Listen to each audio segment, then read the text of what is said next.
Can you say a few words about who you are, what you do? Yes, so I'm Aimée de Jongh. I'm a comic book illustrator, comic book writer. I also make animations and illustrations for books. I've worked for over 10 years, I think, in this job, and I don't think I'll ever do anything else. It's my favorite thing in the world.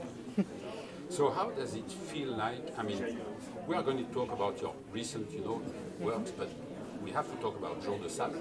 What is the, any title in English for Jours de Sable? Days of Sand is the title, yeah. How does it feel about them? Because this is a very successful, acclaimed, I mean, people talk about this book a lot. How does it feel for you after a couple of, Yes, it's strange. It's very strange because it's the first time it happens to me. Of course, I had different books before, but they were never so successful. So I still have to get used to, coming to a comic book event like this, and people coming up to me and saying, "Oh, I loved your book." It's the first time, and I still don't know how to react because it's all very new, and I'm very happy. I'm very honored by the success. And I just really enjoyed making the book. For me, that's the most important thing. And after it, the reception, it's, for me, it's not even so important because I liked it, and that's what matters to me. And even if nobody else would have read it, it would be okay for me because it was such a nice project to make. So this one was not the latest one we have been issued in France. Taxi was came later, but probably was drawn before, right? So and we can see your technique and your approach growing album after album, book after book. How do you feel about? Do you think you reach a stage where you want to stay, or are you going to continue to explore? I think I'm gonna continue to explore different styles of drawing and storytelling also, because I think every story demands a different approach. So if you have a book like Taxi, which is about very short meetings with someone, then it would be strange to have very detailed drawings in all the colors, because it would take longer to look at the page than to read the book. And a meeting with a taxi driver usually is very short, and I wanted to give that speed to the book. And something like Jours de Sable, the whole idea was to immerse the reader into this world and to immerse the reader in the period and the places. So then, if I add a lot of detail, the reader will, be taken with those drawings. So I always think about, what do I want to achieve? What is the effect of choosing this style or that style? And this is how I usually work. I never say, "Oh, I finished my development as an artist, so all my books will be this way." I think that's for me, it's not a good approach to comic books. When we look back at your previous work, you made some trials, some of the, and it looks like the fluidity of your, silhouettes and characters is. You've reached this kind of, it comes as it should come. I mean, it looks like you just express exactly what you want to express. You are more searching before. Do you feel you've reached that kind of fluidity? No, not yet. No, I don't think I'm there yet, because I still need a lot of time to create the drawings that I make. And they're never perfect. The first time I always have to change 3-4 times. This is also why I work digitally, because it's on the computer. It's easy to change things, to change one eye or a nose or a face. But if I would draw on paper, it would be impossible to change things.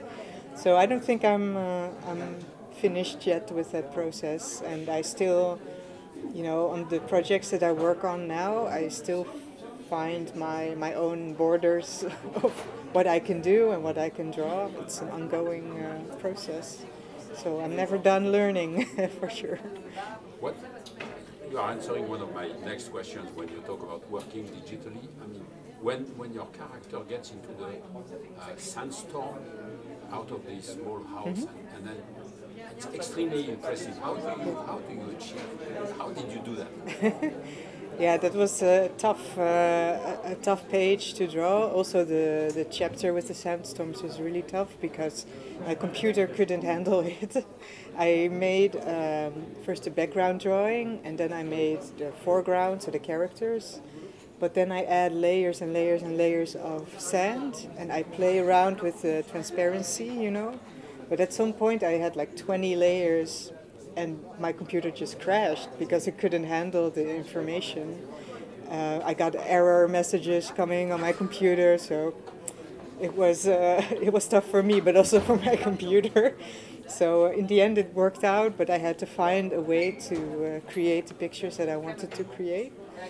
And still, there are so many layers in those drawings. It's really something also I can only do digitally, because on paper I don't think I could have made the kind of depth, you know, the three-dimensional feeling that it has. So I'm very happy to work on the computer because it gives me so much space to experiment and to change things. And this page is really, I mean, one of the pages really breathtaking, very impressive. Well, on paper it's very impressive. So Yeah. you realize you got to that result? No, not really, because until we went to print, I wasn't sure it was going to look the same way. And this is always tricky with comic books. So you work on pages and you draw them, but you don't know what's going to happen if it's on paper. So for example, the paper in Jours de Sable is a bit off-white, which means it's a bit crème, the color. And the texture is very specific, and we chose that specifically, but that means you never know what's going to happen once it's on the page. It could be too dark, or it could be a bit gray, you know, anything can happen. So until I saw the real book, I didn't know it had that effect, but when I saw it, I was very happy, because it was exactly how I imagined it. How long did you have to work to complete Jours de Sable? I think in total it took me 4 years. I needed 1 year for the scenario, but also a lot of months for the research. I had to take 2 trips to the United States, so one to Oklahoma, one to Washington. Then the writing scenario was done, but then I still had to do the colors. So in total, I think 4 years. Long time. So you probably were working in parallel on Jours de Sable and Taxi, weren't you? Yes, yeah. So Taxi was for me a bit of an escape because Jours de Sable was such a long process, and it was a lot of reading, documenting. I had interviewed a lot of people, and I had to transcribe, you know, those interviews. So it was nice to work on Taxi on the side because it was a very personal book. It was based on my own diaries, so it felt like, oh, I can breathe a little, you know, with Taxi. That the variation is always welcome in this job. That's really what it feels like when we read here in France Taxi after Jours de Sable. It feels like, oh, that's, you know, lighter. Yeah, it's lighter. Yes, it's lighter, but it's also more personal because I talk about my family, about my insecurities, and for example, the death of my father is a part of the story, and you know, I think I had the courage to open up in Taxi, but in Jours de Sable it's more of a, I don't know, contemplating book. It's more about history repeating. It's about refugees and climate change. So the subject was much heavier, and in Taxi, because it was so light, I felt it was easier to open up about my personal life. Yeah, and we have the impression that the moments in Taxi could be books in themselves if you Yes, right? yes, maybe. Well, I really enjoyed making Taxi because they are also memories. Those trips are based on the real trips I had.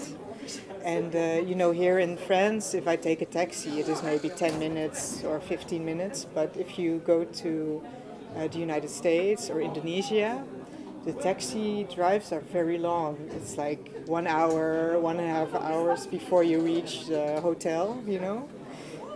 So that's a long time to be in the same car with someone you don't know. So obviously you have a conversation with someone because you can't be quiet for 1 hour. And I really enjoyed those conversations. So when I see Taxi now, I am reminded of those people and those moments, you know. It was always very special. And I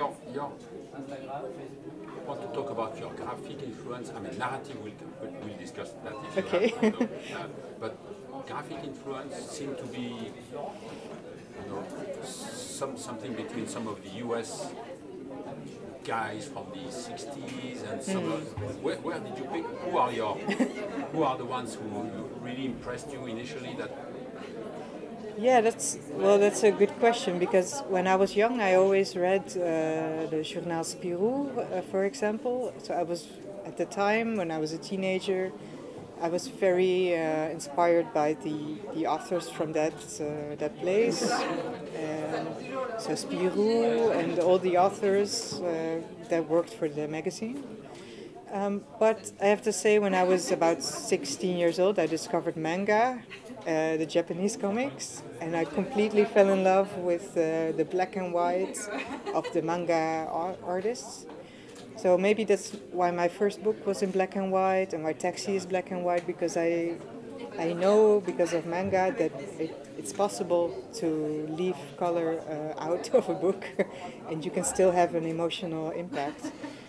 So I would say that's a big inspiration, but also if you talk about American artists, I would say Will Eisner, who's from the 60s, 70s, who made comics about New York in the rain, you know, with people who are unemployed and depressed, and you know, it's a really raw version of New York, and I really love his way of drawing and the expressions in his face. There is one page which is a homage to Will Eisner. Yes. Staircase. Yes, it's true. Yes, yeah, you've seen that very well. Yeah, it's true, because I thought, you know, if I draw a scene in New York, I have to make Will Eisner homage. Yeah, it's true. And now, something which is really impressive when we read your work is that, I mean, you're a young author, and you seem to have very strong control on the pace of the story, the moments where it slows down, the moment where we need to step back. I mean, do you think it comes from you thinking about it, or you just being fed by what you see and read, and where does this, I mean, because it's impressive for such a young, you know, author. I think for me, I think it's partly because I studied animation. So I went to art school in Rotterdam to study animation and film. And this was actually education in filmmaking. So what we did at school was we would watch films like Hitchcock and Wes Anderson and, you know, the classics, and then we would analyze those films, and we would, you know, with the whole class talk about, you know, why did they choose this and this and this. Sometimes it was terrible because I had to watch Citizen Kane and Mulholland Drive, which are films that I didn't like at the time, but that was our homework. So instead of writing an essay, we had to watch movies. And now, you know, many years later, I think it was one of the best things that could have happened, because analyzing a film also means analyzing the director and the choices that a director makes.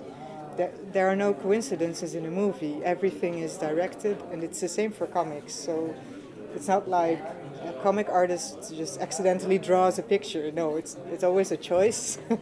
So for me, I'm almost the same as a director. I choose about you know, the way I draw something, the angle of the camera, what do I show, what do I not show. So I think the filmmaking course had a lot of impact on me, and maybe I see the comics more as a film than a comic. So maybe that's why. That's the only reason I can think of. Excellent. I'm going to thank you. I mean, time is Time is up. Time is up. Okay. Thank you. Thanks a lot for your time. Any author you wish to meet while you are here in Saint Malo? I would like to meet Alex Garin, who made a beautiful book about a girl who's on a trip with her grandmother. And actually, when I arrived here in Saint Malo, I kind of recognized the scenery she drew in the book. And I want to ask her if she was inspired by Saint Malo, maybe. So I hope to meet her and talk about that. Thank you very much. Thank you.